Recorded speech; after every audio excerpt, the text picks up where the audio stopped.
Tick, tick, tick. There's only 1 week till the debt deadline. But President Obama is not backing down on wanting the wealthiest in our country to carry out part of the burden in any debt deal. An approach that doesn't ask the wealthiest Americans or biggest corporations to contribute anything at all. And because nothing is asked of those at the top of the income scale, such an approach would close the deficit only with more severe cuts to programs we all care about. Just days ago, the President and House Speaker John Boehner seemed close to an historic deal. But last night, Speaker Boehner skipped the president's primetime speech. He said he didn't even watch it. After he made his own remarks to the nation, he was overheard saying, quote, "I didn't sign up for going mano a mano with the President of the United States." Fair and balanced debate now. Ford O'Connell, the former director of rural outreach for John McCain's presidential campaign, and Democratic strategist Marianne Marsh, former advisor to Senator John Kerry. Welcome to both of you.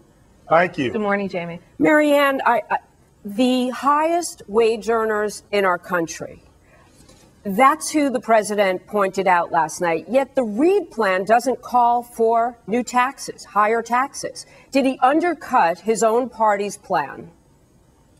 I think everyone's undercut everybody, and as a result, undercut this country. The fact is, without revenues, we're not going to hit $4 trillion in cuts. And that's what it's going to require for Goldman Sachs and Standard & Poor's not to downgrade our credit. So we're now in the unbelievable position of perhaps avoiding a default only to have our credit downgraded. And that just shows you that this entire debate is politics at its worst, because people are putting their own political interests before the best interests of the country, and that is just wrong.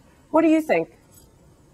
Well, I definitely think the president was playing class warfare last night, but the bottom line is taxing the rich is not a long-term solution. It's a stopgap measure. We have more than 3,300 earmarks in the tax code. I promise you if we close those tax codes, and I do buy into Marianne's argument that we need revenue, I promise you we can find it there. Well, Ford, let me ask you this, and then let me have Marianne weigh in, because the president went to the National Council of La Raza conference, which is an Hispanic organization, and he told a supportive crowd there that we're a nation that asks only the middle class and the poor to bear the burden.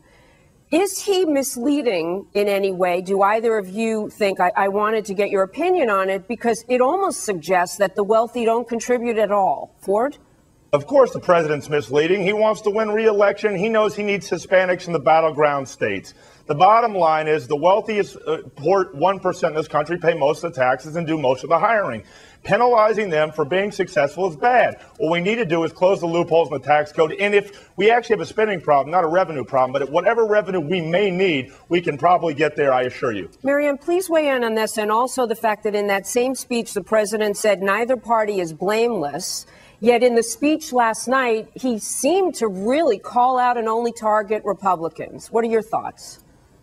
Well, I don't think his speech last night was the best performance I've ever seen. But here's the real point. The middle class in this country bailed out Wall Street. They have all the tax breaks and all the loopholes.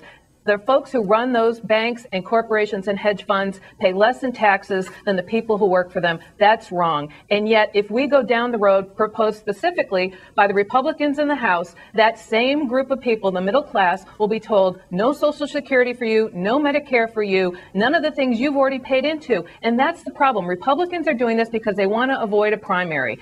And independent voters will not forgive them in a general election. As a Democrat, I want the House back. But they picked the wrong fight because it's going to cost the country too much. I'll beat Republicans any day, but not this way, because it's bad for the country. There are plenty of other ways to do it. And if they do it, they're going to be a minority party for generations, the likes of which, when the Democrats lost the South, will make it look like a 2-week vacation. All right. I know it sounds like you're calling for more of a bipartisan resolution. And Ford, there's a Wall Street Journal editorial today that I read that said that the president last night not only called out Republicans, but they used the word demeaned Republicans. How do you feel about that?